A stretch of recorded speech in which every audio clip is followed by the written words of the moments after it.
On December 13th, 1988, 29-year-old Robin Klaus was driving with their two young children near their home in Phoenix, Arizona.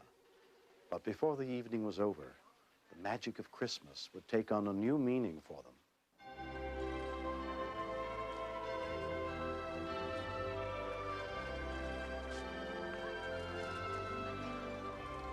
It was a couple of weeks before Christmas, and we'd been Christmas shopping, and we was on our way to the mall to see Santa, and they was really happy about this.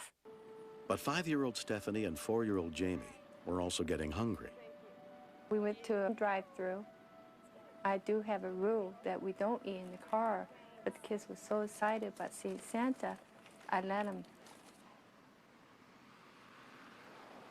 So we was on our way to the mall, and on the way, we stopped at the stoplight, and all of a sudden I saw this tostada up on the floor. I was really upset. I thought he just threw it down, but I realized Jamie was choking. He wasn't making no sound. He was gasping for air and had tears in his eyes. When he was choking, it looked like he was holding his neck and going, So I reached over Steffi, hitting him on the back, trying to get the food dislodged, and it just wasn't working. I was so scared. I panicked, and I didn't know what to do. And in the van next to me, the man asked me if there was a problem. Yeah, my son's choking. And I grabbed Jamie out and tipped him upside down, hitting him on the back. Give him to me. and this guy, he grabbed Jamie and pushed his stomach in. It turned out to be Santa. He dislodged the food, and Jamie started crying. I realized Jamie was okay when he started crying and making sounds. I had tears in my eyes, and I could even hardly get the word thank you out. And he just got in his van and drove away. I was so shaken up. I didn't realize the man was Santa until my daughter asked me why Santa was driving the van. And I said, he's going to the North Pole to get his reindeers. We didn't get to thank Santa or anything. He got in the car and left. And we turned around and went home. I really wanted to thank him. So the next day I called the newspaper and asked him how I would go about putting an ad in the newspaper to locate a Santa Claus that helped my little boy out. Stories about the mystery Santa were picked up by the local media, including radio station KNIX. Just then, a stranger dressed as the jolly old man himself jumps out of a van, performs the Heimlich Maneuver, clearing Jamie's throat and allowing the boy to breathe. Then Santa hops back into his sleigh, or rather van, and drives off. His name? Who knows? Well, I'd like to know. It's now 7:56. Gail Long was well acquainted with the Santa they were looking for. I've known him for between 15 and 20 years. We're good friends.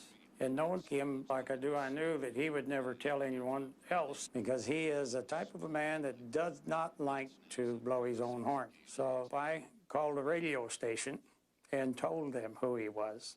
Word spread quickly. 1 week before Christmas, a special visitor came to see Jamie's family. Merry Christmas! Jamie's a pretty shy little guy.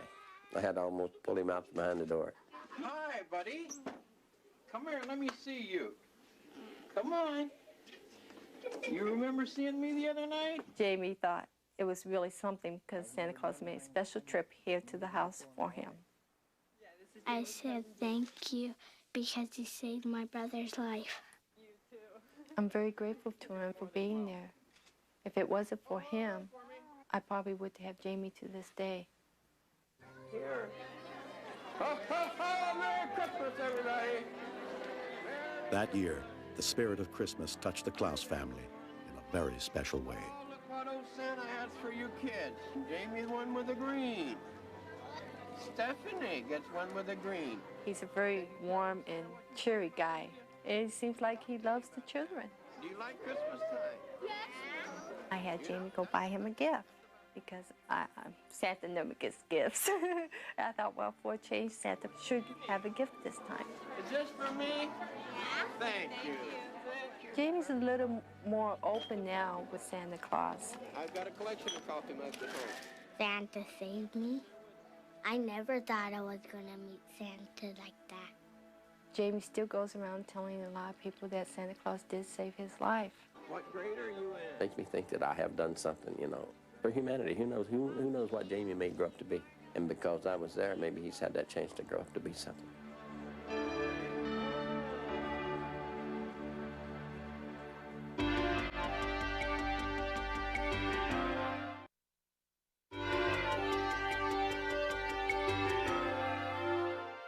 There's no gift more precious than life. We owe it to one another to learn CPR and basic life-saving techniques. This series is dedicated to all the men and women who answer our calls for help and are there when we need them most. I'm William Shatner. Join us again next week for more true stories on Rescue 911.